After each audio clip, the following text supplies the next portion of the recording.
Hello chess friends, and welcome to Azarov's chess channel, and welcome to my Basics in Chess series. So in this series we see opening principles, middle game strategy and middle game planning, and of course the endgame strategy. Today I wanted to talk about some endgames again, and I wanted to talk about this knights and pawns endgames. So this knights and pawns endgame was suggested by my very good subscriber Seb Azar, and first I wanted to create this video in this Chess Unites the World series, in which you can send me your own games. You can ask me some questions about your problematic openings, maybe your problematic endgames, and Seb Azar had his troubles with this knights and pawns endgames. And as I said, first I wanted to create this video on this playlist of the Chess Unites the World series, but then I decided to put it here on this Basics in Chess series because I think it's really important, and it was really good suggestion by my subscriber.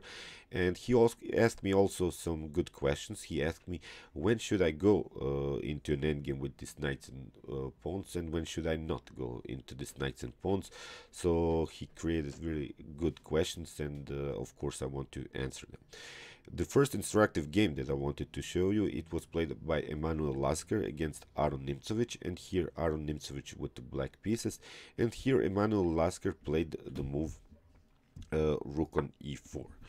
And Aaron Nimzovich took out the rook, of course. We have rook takes on e4, and now f takes e4.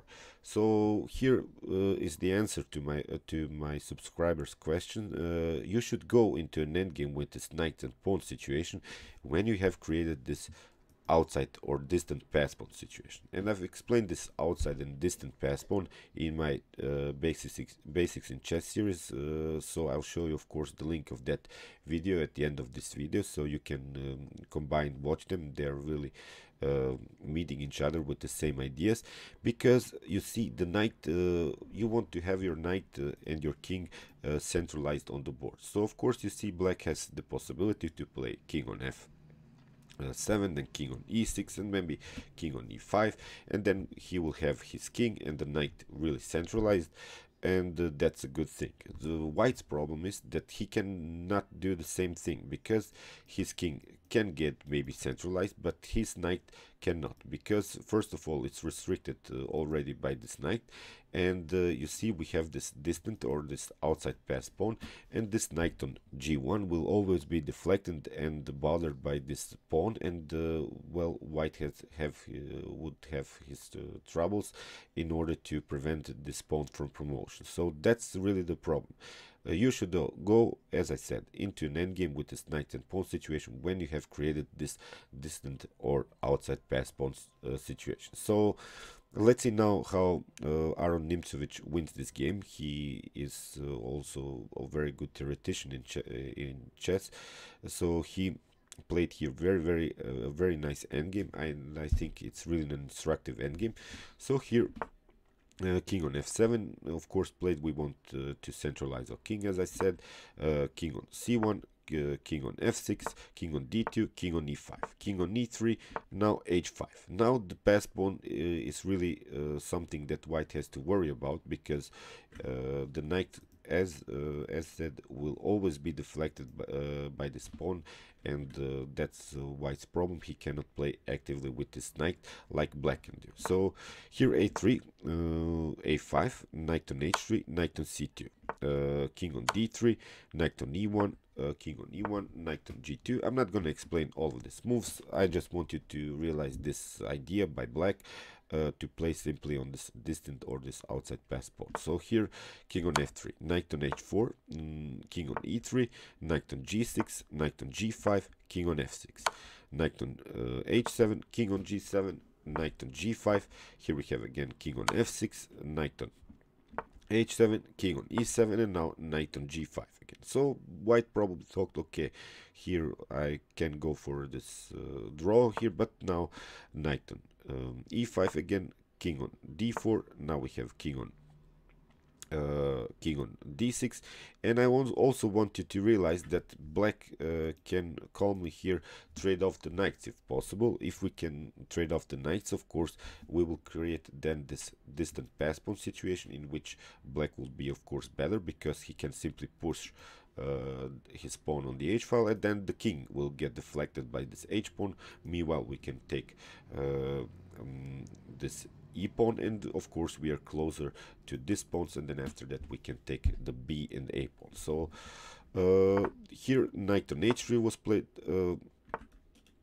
After h4, knight on h3 was played. Here b6. Now we have again knight on f4, and you see, as I said, white would love to jump here with this knight and get the knight really centralized, but that's not possible because of this distant pass pawn situation. So here we have b5. Now we have knight on h3 again. Now knight on c6, king on e3. Now we have king on c5, king on d3, and now b4. A takes b4, king on b4. So you see, now we have possibilities. If the king tries somehow to push the e pawn, this knight can always meet the pawn and grab it maybe here on e7 if white tries to push it. Meanwhile, of course, we can go with our own king here on b3 and then b2 and create this other distant pass pawn on the a-file. So here king on c2, king on d4 was played. Now we have king on b1, knight on e6, king on a2, and now king on c4. We have here king on a3, king on d4. Now we have king takes on a4, king takes on e4, b4, knight, king on f3, b5, king on g2. And now you see in this position white tried at least this b6 move in order to try to promote the queen here, but here black can simply take out the knight, and of course if white tries b7, then you have knight on c5 with a check and taking the pawn. The knight doesn't have also good squares to jump because this knight is very well, and you see how important it is to have your knight centralized. As I said, the white's knight was only troubled here by this h pawn and couldn't play actively, and that's why white lost this endgame. So let's see now another example. It was a game played by Vyacheslav Didishko against Dmitry Novichky. And here Dmitry Novichky didn't realize the position. He played for the simplification. He played the move bishop on a4 with an attack on the bishop. And now, of course, white took off first the queen. Here we have rook takes on d8, and now bishop takes on a4, knight takes on a4. And now, of course, b3. And now after knight on b6, I hope you realize that white is better here, because we can create here we have here this 2-on-1 situation on the queen side, and we can create here this outside or this distant pass pawn situation. So although the material is equal, but white has this huge positional advantage in an endgame. So let's see now how white manages to win the game. So here we have rook on c7, here we have rook on d7, rook takes on d7, knight takes on d7. So you see, we don't mind to trade off even more pieces. Now we have this knight and pawn endgame, and of course this white has a winning endgame. So of course king on e3. Again, I'm pointing you out, you have to play with your own king. So here king on f8, here we have king on d4, king on e7, now king on d5, f5, knight on king on c6, f4, king on b7. Now we have king on d6, and now king takes on a7. And okay, the game was played on, but I hope you realize this is a completely winning endgame for white, and I hope I managed to answer Seb Azar's questions. You see, you should go into an endgame when you have this distant or this outside pass pawn situation. You should go into an endgame. Black didn't realize this position here, and he went for the simplification by simply trading off the pieces, and of course white accepted the challenge and created this winning endgame. So here I also wanted to show you one important chess game with this knight and pawns endgame situation. So it was a game played by Vladimir Kramnik against Alexei Shirov. And here Kramnik played a very strong idea. He played the move knight on b4. He wants to trade off even more pieces, because after bishop takes on G2, king takes on G2, you see we have attacked the pawn on A6. And what you also should do in this knights and pawns and games, you want to have your opponent's piece closer here. So of course, when the pawns get maybe here on A5 and A4, there will be an object of white's attack here. So you should go also into an endgame when you have the possibility to invite your opponent's pawns on the other side, on your half of the board, of course, and try to attack simply this pawn. So here, of course, A5 has to be played, and now knight on C6. Of course, A4 has to be played, and now we have E4. Knight on E8, king on F3, king on F8, king on E3. So now knight on C7, king on D3, king on E8. As I said, I'm not going to explain all of these moves, just these strategical ideas in this endgames. King on C3, of course, with the threat to go with the king on this very important square on B4. So here knight on A6 was played, knight on B4, now knight on C7, and now knight on F1. King on D7, knight on E3. Knight on E7, G4, G5, knight on D3. Here we have F6 and now F4. So here it was also a very strong idea here by Vladimir Kramnik, because after G takes F4 and knight takes on F4, we have again this 2-on-1 situation. I hope you realize it. Here we have maybe the possibility to create this distant or outside pass pawn situation. So here E5 was played, D takes E5, F takes E5, and now knight takes knight on D5, knight takes on D5, and now we have E takes D5. And I hope you realized again we created this distant pass pawn situation. Now we have H and the pawns on the H and G file, and of course the knight will have troubles while battling against these two pawns. So here king on C7 was played. Now we have G5.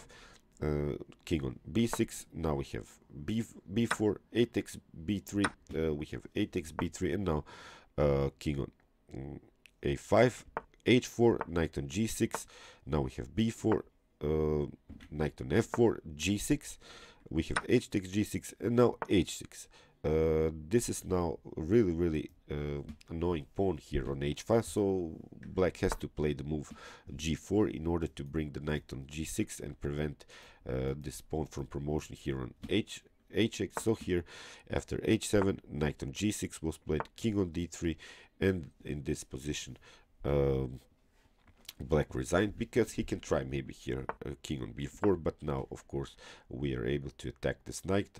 So here after king on E4 we have maybe king on B3, but now we can play of course king on F5. The knight has to go here on H8. Now we can simply take the pawn, king on C3, king on F6, B4, and now king on G7. If black tries something like attacking this knight, we can simply take the knight, and of course we are faster on the promotion. And this was, I think, a very nice game by Vladimir Kramnik, a very nice endgame. And you see, you should create this distant pass pawn or this outside pass pawn situation in order to win this knight and pawns endgames. So I hope you realize this idea, and I hope also that you enjoyed this video. Meanwhile, you can watch this distant pass pawn that I already explained in this endgames for my Basics in Chess series, and you can also watch my chess tactics, chess puzzles, if you want to know more about the common chess tactics that can happen in a chess game. And you can also subscribe to my channel. Thanks you for watching, and Seb Azar, I hope that I could help you with this video. As I said, thank you for watching, and chess is the best, of course.